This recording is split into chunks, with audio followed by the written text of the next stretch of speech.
So here we go. Welcome back to another edition of Game Day. I'm inside Portman Road ahead of the Blues clash with Fleetwood Town in League One. And us photographers have got new bibs. A nice little pink number. Let me know what you think. I think it looks all right on me.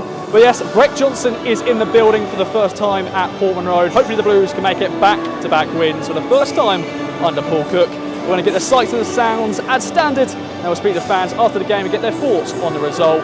Hope you enjoy Game Day as ever. And we'll see you then. Let's get into it. Bye-bye for now.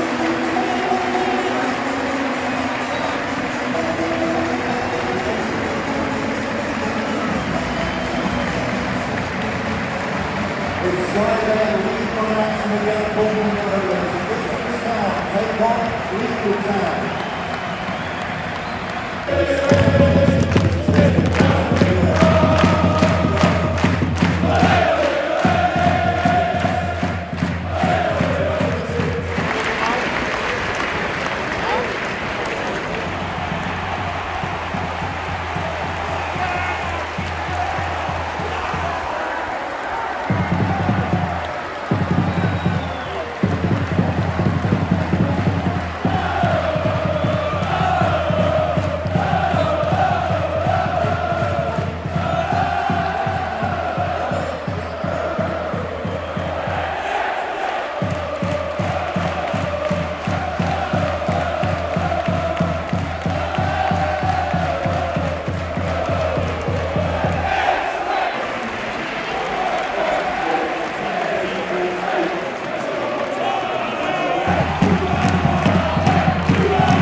Yeah, it's Bloomers here after, well, that, and Ross has called me at a bad time here because I'm still on a massive high, so this might not make a lot of sense. What I will say is, as I said on Thursday, if there's one person that's going to be that much of a fool after this season, having said what he said, it's going to be me. And if it's the case, I'll wear it. I'm wearing it today. It's the first time this season. Step back a bit, Ross. Step back a bit. There you go. It's the first time this season that there's been a tiny little bit of grit shown from this team. We could easily have petered that out to a draw after Morton scored the equaliser. And to be honest, maybe 3-4 weeks ago we would have done, because we played better in that game. We had more of the possession, we had more of the shots, we looked more likely to have a goal scoring threat. Well, for whatever reason, we only scored one, and it was a fantastic finish from Chaplin. And then Fleetwood scored their equaliser. And easily, it could have been the case where it's another 1-1, but for the first time this season, a little bit of grit was shown. We didn't give up, and Chelina hasn't done anything all season, and he'll be the first to admit that. Came up with a finish and got the 3 points that we deserved, and that's the first time we've got back-to-back wins in Paul Cook's tenure. That's 32 games, by the way. Sorry, 33 games, by the way. First time back-to-back wins. That is massive. And it's the reason we're now in the top half, I assume. I haven't looked at the league table. Just take my word for that. We've finally got those back-to-back wins. That monkey's off our back. So a horrendous couple of games coming up away at Wickham and against Plymouth as well. But You show that grit that we showed in that second half. Well, not in the second half. Show that grit that we showed in the last 5 minutes to keep pushing forward, to get that winner. There is nothing against us getting wins from those games. I'm the one here who said last Saturday that Paul Cook should leave. Who's the one who's going to have the egg on his face come May? It could well be me. And if it is, I hope every single one of you that's looking at me comes and gives me grief, because I'll be the one that deserves it. Okay, we've travelled all the way up from Wales yesterday for this, from Abergavenny. 2-1 win, absolutely blooming delighted. Just saying, about 5 minutes before that Beersan Selina hadn't had the best game, and then up he pops with a fantastic last-minute winner, and there's nothing like a last-minute winner. Joe predicted the score. 2-1. 2-1. I think that, fair play. We played okay. We had enough chances to kill the game. Certainly in the second half, I think we could have been comfortably 2 or 3 up. They came back. We pushed again, gained the impetus, and in the end, it was a rousing last-minute winner. And you can't beat a last-minute winner because it was blooming awesome. What a feeling. Joe, what do you think? We played well. We should have scored more. We had a lot of chances, but we won. Beersan Selina didn't have the best game, but he scored, and that's good.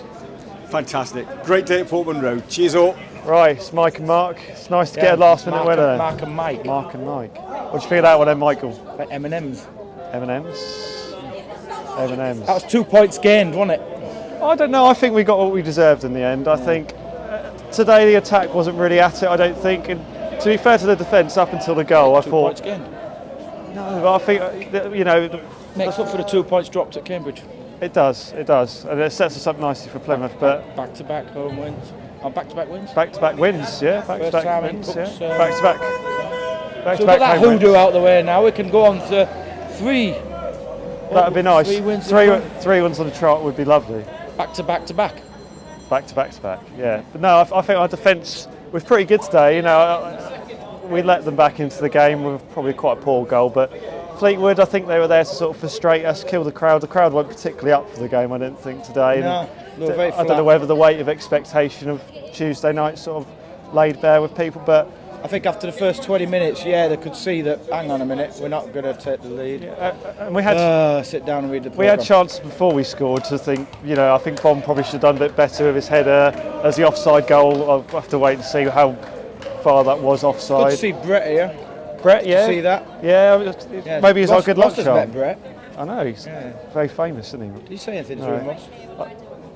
I think if I have to pick out any player, what did you say Edmondson was? We said he's not just a normal fridge. Yeah, he's not an M&S fridge. He's one of them 12-volt fridges, isn't he? Well, the industrial fridge or Like a commercial. 12-volt fridge, you put 4 cans in. No, he's a commercial. He's like one of them. Oh, you said it was either commercial or domestic. No, he's commercial fridge. It's like filled with Bollinger. Like a- It's like he's hardy industrious, It's like but a with a touch of bain-marie. class. Whatever that is. Do you know Yeah. what that is? I don't know what that is. It's a display cabinet. There you go. Display cabinet full of bottles of Bollinger and lovely stuff. I think Yeah, he's a oh, very yeah, class that'd act. be the one.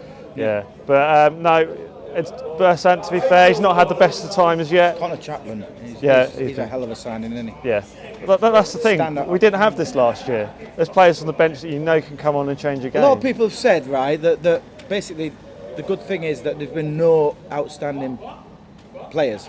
Everyone's been outstanding. So it's like a whole team thing. Yeah. Not just one man carrying the team. It's sort of thing. been. I think. But I think that Connor's been just that little bit, especially last few weeks, hasn't he? shining a little bit brighter than everyone else. Yeah.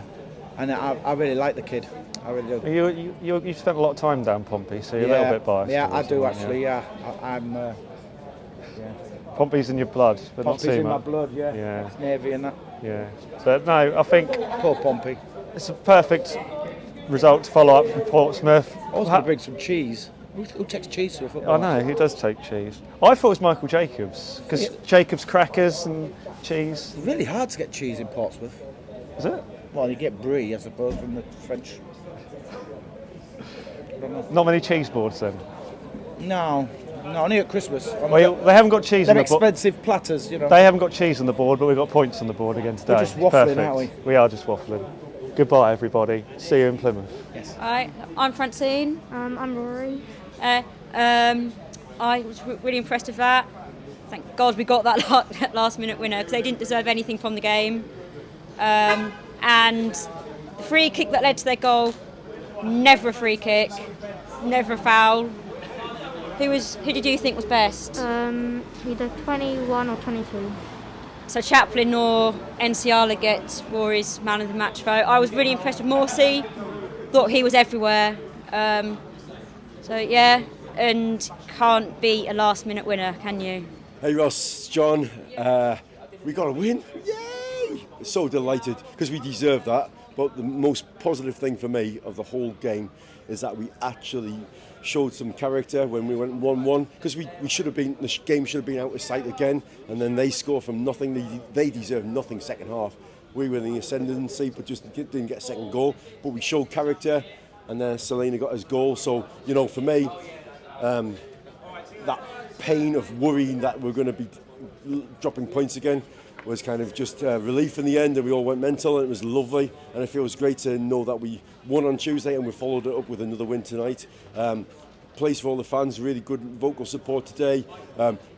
Chuffed that Brett Johnson got to experience what it's like to be an Ipswich fan today in person, and yeah, things are starting to really turn. We're kind of on the way up, and it doesn't matter where we are on the table, we're going the right direction, aren't we? And we're not getting beaten as often, and we're getting points, and we're on the way. Come on, you Blues. Hi, I'm James, and I'm reacting to Ipswich's 2-1 win. So, from Lincoln, win, draw, win, loss, win, draw, win, win. Back-to-back, I think it's 3 home wins in a row, back-to-back victories, patches of really good football. We're making progress. Come on, Ipswich. Well, what do we make of that? To be honest, like, what's the time? Half an hour, 35 minutes ago, I was pretty letting that goal in. Fleetwood, you know, we should have been 3-4-0 up before Fleetwood just equalised. And, you know, to be honest, I was really annoyed. I was going to come on here and completely slate Selena because he's come on. He come on and he did absolutely nothing. He did nothing for us until he scored. To be honest, I had someone behind me who recognised me from the Pompey game day. I can't remember, didn't catch his name, but I'm going to shout him out in case he's watching. But yeah, he said the same. You know, Selena come on, he did absolutely nothing, did nothing for us, and then he's gone and scored a goal for us. So, right place, right time. Great assist from Donation. So you know, he's been on fire since he's been in here, since KVY has been dropped, and Donation is keeping his place well. Never doubted him, and he's, well, at times, you know, you said he wasn't good today, but you know, never really doubted Donation. Just a shame that Lambert never really trusted him, but you know, he's getting his chance now, and he's doing well. And then obviously Bon today didn't have his best game, but then we can't expect him to every game. So you know, bit gutted for Luco to go off like he did. But Burns came on, changed the game on that right hand side. He had a pretty good game coming on against his former club. And yeah, I think like at the time, perhaps taking Ebbers off was a bit wrong, but Selena's come on and he scored. So you know, Chaplin today, really good game. Perhaps possibly man of the match, along with, you could say him or Morsey. Morsey at times looked like he does too much and he loses it, but to be fair, today it has all gone through him, and he is vital to our season. And but yeah, as someone else said, I think it's James. You know, our form now. We were looking last night because in London, went to last leg last night, met James, and had a drink with him. But we said last night, our form now in the league, but we were like 6th before the game today. So it's progressing. That's what we wanted. We're never going to win the league on day one. It's a marathon, not a sprint, and we're now proving that. You know, 1 loss in 9. We keep going on like this, we're going to keep on progressing and getting up there. But I think we can bleep Plymouth next week. The drew today against Morecambe. I'm pretty confident we can go there and get at least a point. And I mean, before today's game, or before Cambridge, we would have took 7 points out of 9 out of these 3 fixtures. It's just ironic that it's come from a 4-0 at Portsmouth and a draw at Cambridge. But yeah, on Saturday, see how it goes. 2-1 Ipswich Town. Well, what performance. I had a special guest today in the U2, Mr. TJ Bloomfield, my fellow Berry boy from St Edmundsbury. You know what? That first half, where were we? Where was the performance? Disallowed goal, another disallowed goal. Do we have another disallowed goal? Yes, I think we did. But we got it there in the end. It's got hope, you've got to believe. And I think some of the guys mentioned earlier, that was the first kind of performance this season where we've shown a bit of grit, a bit of determination. I think under the last regime, possibly, we may have just crumbled and kind of just settled for a 1-1. But Mr. Brett Johnson, What did you think about that today? Absolutely electric atmosphere. Weather was a tad on the chilly side. Got to wear my Gucci scarf today, but how fantastic. We've got to keep this run up. We've got to keep this momentum. I can't really fault any of the players. We were trying to think of who we could put for like a Twitter vote for who the man of the match was or the player of the match, and we all stepped up. We all did well. But seeing old Bernard Selena get the winner, absolutely fantastic. And that atmosphere at the end, wow, fantastic. 2-1, come on you Blues.